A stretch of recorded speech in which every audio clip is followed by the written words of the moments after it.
आपातकाल की काली धुंध के बाद एक बार फिर जब नेहरू वंश की छाया देश में पड़ रही थी, तभी इंदिरा विरोधी खेमे ने देश की सत्ता में बदलाव की कोशिश की।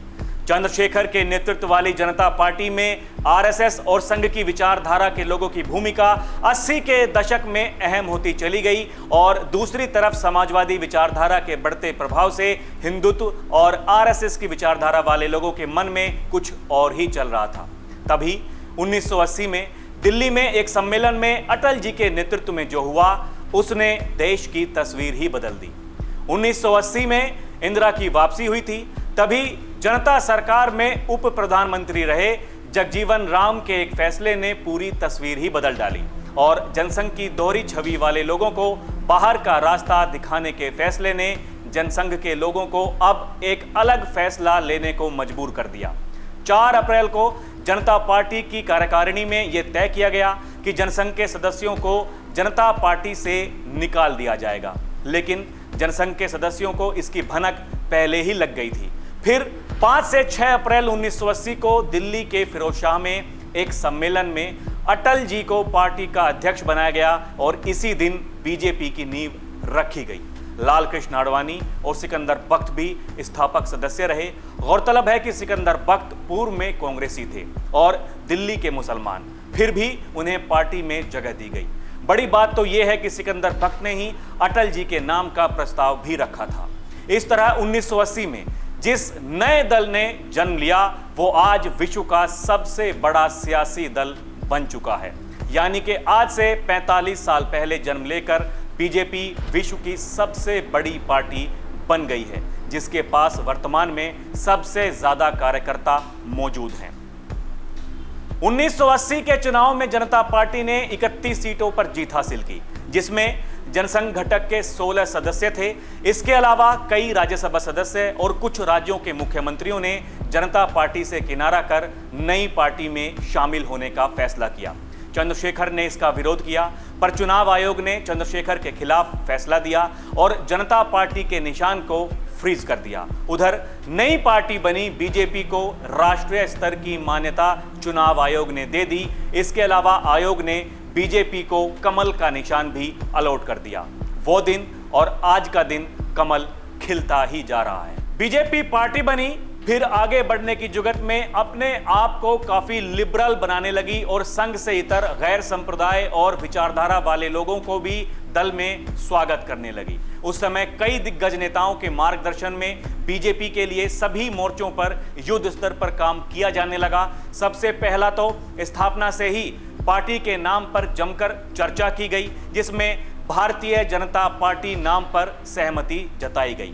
सबसे बड़ी बात है कि उस समय अटल जी के नेतृत्व ने बीजेपी को नया चेहरा और रंग दिया। विचारधारा के नाम पर पार्टी स्पष्टता चाहती थी और इसमें अटल जी ने समय के अनुसार रास्ता अख्तियार किया। गौरतलब है कि शुरुआती दौर में ही बीजेपी के सदस्यों की संख्या जनसंघ से ज्यादा थी। दिसंबर 1980 तक बीजेपी के सदस्यों की संख्या 20 लाख के पार चली गई, जो जनसंघ के सर्वाधिक सदस्य संख्या को भी पार कर गई थी। इस तरह बीजेपी की यात्रा फुल स्पीड में चल पड़ी थी और हिंदी पट्टी में बीजेपी बहुत तेज गति से आगे बढ़ रही थी। 28 दिसंबर 1980 को मुंबई में एक सम्मेलन हुआ, जिसमें लगभग 40,000 लोगों ने हिस्सा लिया। इस सम्मेलन में शिवाजी पार्क के 4 किलोमीटर के दायरे को अटल जी ने खुली जीप पर सवार होकर तय किया और इस महासम्मेलन के द्वारा हिंदुत्व और मराठी संस्कृति को बीजेपी ने खास महत्व देना शुरू किया, जिसने बीजेपी को शिखर की बुलंदियों पर पहुंचाया। वैसे तो भारतीय जनता पार्टी का गठन 6 अप्रैल 1980 को हुआ, परंतु इसका इतिहास भारतीय जनसंघ से जुड़ा हुआ है। स्वतंत्रता प्राप्ति और देश के विभाजन के साथ ही देश में एक नई राजनीतिक परिस्थिति उत्पन्न हुई। महात्मा गांधी जी की हत्या के बाद राष्ट्रीय स्वयंसेवक संघ पर प्रतिबंध लगाकर देश में एक नया राजनीतिक षड्यंत्र रचा जाने लगा। कांग्रेस नेहरूवाद की चपेट में आ गई और अल्पसंख्यक तुष्टीकरण, लाइसेंस परमिट, कोटा राज, राष्ट्रीय सुरक्षा पर लापरवाही, राष्ट्रीय मसलों जैसे कश्मीर आदि पर घुटना टेक नीति, अंतर्राष्ट्रीय मामलों में भारतीय हितों की अनदेखी जैसे अनेक विषय देश में राष्ट्रवादी नागरिकों को परेशान करने लगे। नेहरूवाद तथा पाकिस्तान और बांग्लादेश में हिंदू अल्पसंख्यकों पर हो रहे अत्याचार पर भारत के चुप रहने से क्षुब्ध होकर डॉक्टर श्यामा प्रसाद मुखर्जी ने नेहरू मंत्रिमंडल से त्यागपत्र दे दिया। उधर राष्ट्रीय स्वयंसेवक संघ के कुछ स्वयंसेवकों ने भी प्रतिबंध के दंश को झेलते हुए महसूस किया कि संघ के राजनीतिक क्षेत्र से दूरी बनाए रखने के सिद्धांत के कारण वे अलग थलग तो पड़े ही, साथ ही संघ को राजनीतिक तौर पर भी निशाना बनाया जा रहा था। ऐसी परिस्थिति में एक राष्ट्रवादी राजनीतिक दल की आवश्यकता देश में महसूस की जाने लगी और फिर 21 अक्टूबर 1951 को डॉक्टर श्यामा प्रसाद मुखर्जी के नेतृत्व में दिल्ली में एक छोटे से कार्यक्रम में भारतीय जनसंघ की स्थापना की गई, जिसमें डॉक्टर श्यामा प्रसाद मुखर्जी के अलावा दीनदयाल उपाध्याय और प्रोफेसर बलराज मधोक भी शामिल थे। फिर आपातकाल के बाद जनसंघ ने जनता पार्टी बनाने के लिए अन्य राजनीतिक दलों के साथ विलय कर लिया। 1977 के आम चुनाव में तत्कालीन कांग्रेस पार्टी को हराकर 3 साल सत्ता में रहने के बाद जनता पार्टी 1980 में भंग हो गई और फिर नई पार्टी बनी भारतीय जनता पार्टी यानी बीजेपी। 1984 के आम चुनावों में बीजेपी को लोकसभा में केवल 2 सीटें प्राप्त हुई। फिर 1989 में बीजेपी ने 85 सीटों पर जीत दर्ज की, 1991 में 120, फिर 1996 में 161 सीटें प्राप्त की। भाजपा का जनसमर्थन लगातार बढ़ रहा था। श्री अटल बिहारी वाजपेयी के नेतृत्व में पहली बार बीजेपी सरकार ने 1996 में शपथ ली, लेकिन पर्याप्त समर्थन के अभाव में यह सरकार मात्र 13 दिन ही चल पाई। इसके बाद 1998 के आम चुनावों में भाजपा ने 182 सीटों पर जीत दर्ज की और श्री अटल बिहारी वाजपेयी के नेतृत्व में एनडीए सरकार ने शपथ ली, लेकिन जयललिता के नेतृत्व ने अन्ना द्रमुक द्वारा समर्थन वापस लिए जाने के कारण सरकार लोकसभा के विश्वास मत के दौरान 1 वोट से गिर गई, जिसके पीछे वो अनैतिक आचरण था जिसमें उड़ीसा के तत्कालीन कांग्रेसी मुख्यमंत्री गिरिधर गोमांग ने पद पर रहते हुए भी लोकसभा की सदस्यता नहीं छोड़ी और विश्वास मत के दौरान सरकार के विरुद्ध मतदान किया। कांग्रेस के इस अवैध और अनैतिक आचरण के कारण ही देश को पुनः आम चुनावों का सामना करना पड़ा। 1999 में बीजेपी को 182 सीटों पर फिर जीत मिली और राष्ट्रीय जनतांत्रिक गठबंधन यानी एनडीए को 300 से ज्यादा सीट प्राप्त हुई। देश में एक बार फिर से अटल बिहारी वाजपेयी के नेतृत्व में बीजेपी के नेतृत्व वाली सरकार बनी। फिर देश में गठबंधन के शासन की संस्कृति का चलन शुरू हो गया, लेकिन बीजेपी ने कभी भी दबाव में सत्ता पर काबिज होने की कोशिश नहीं की। कई बार बीजेपी पर यह भी आरोप लगे कि चुनाव आयोग और दूसरी केंद्रीय एजेंसियों का सहारा लेकर विपक्ष को कमजोर करती है बीजेपी, लेकिन हर एक बार बीजेपी आगे की ओर बढ़ती रही। 2014 से मोदी युग का आगाज हुआ, जो कई ऐतिहासिक फैसलों और कार्रवाइयों का युग रहा और वो अभी भी जारी है। 2014 और 2019 के चुनावों में कांग्रेस मुक्त भारत की परिकल्पना को बीजेपी ने साकार कर दिया। अयोध्या में राम मंदिर निर्माण से लेकर के अनुच्छेद 370 और 35A को हटाने की उपलब्धि के बारे में किसी ने सोचा तक नहीं था। फिर एक झटके में ये सब कुछ हो गया और इसको करने वाली केंद्र सरकार में बीजेपी पार्टी ही थी। आडवाणी जी के नेतृत्व में रथ यात्रा ने जो अलख देश में जगाया था, उसे मोदी जी ने अपने समय में अंजाम तक पहुंचा दिया।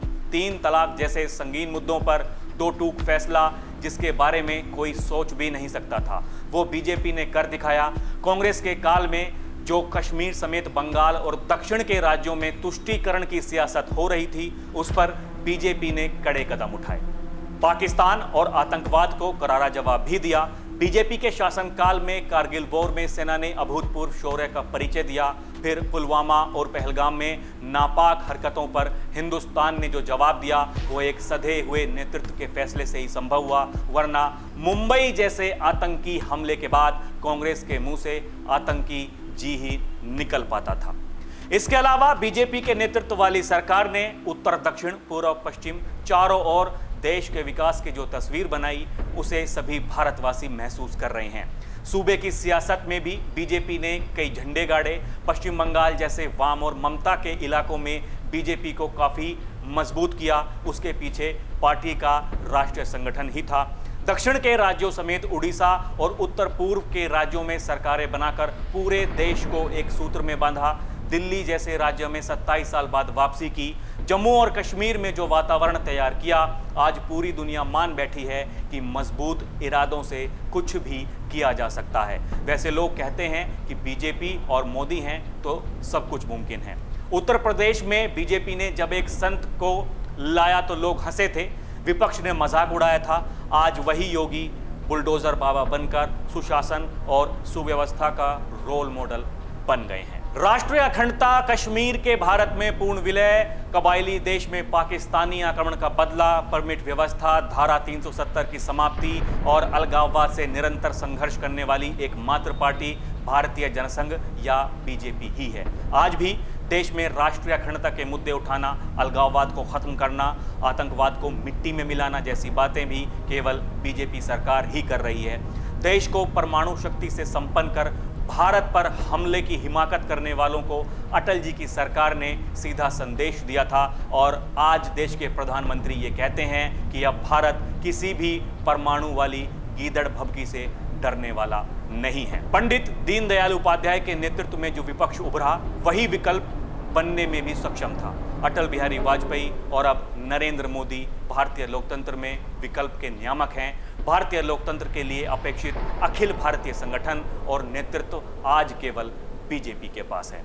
दर्शकों, आपको हमारी ये कहानी कैसी लगी बीजेपी की, आप हमें कमेंट करके ज़रूर बताइएगा।